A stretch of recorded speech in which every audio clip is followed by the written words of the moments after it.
Hello friends, today we are going to have a quick introduction on web services. So what is a web service? It comes to mind.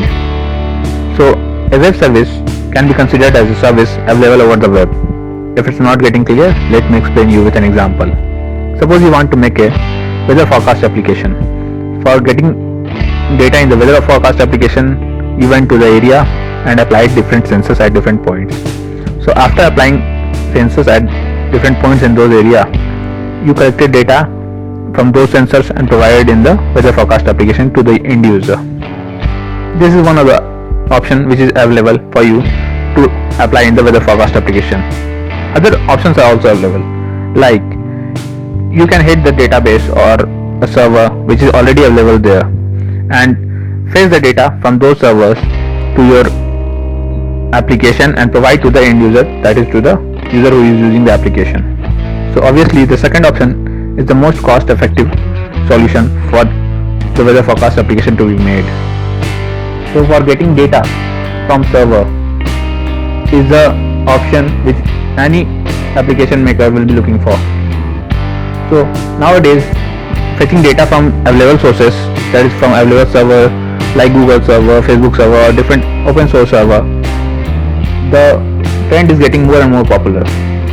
So for getting data, the option or the process which is involved is to request with certain parameter for getting data, and server will respond with the answers of those requests.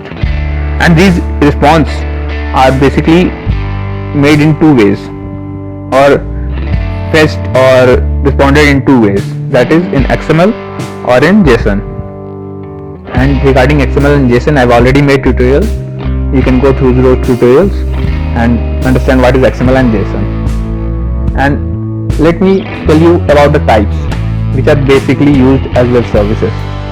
So types of web services which are available and commonly being used are SOAP and REST. So SOAP stands for Simple Object Access Protocol and REST stands for Representational State Transfer. And this is about the full form of these two. Let's go further and see in what ways these two differ. So SOAP permits only XML type only, that the data can be processed in XML type only.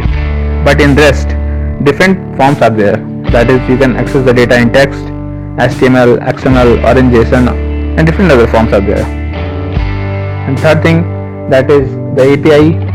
So SOAP is made on the JAX-WS API and the REST is made on JAX-RS API of Java.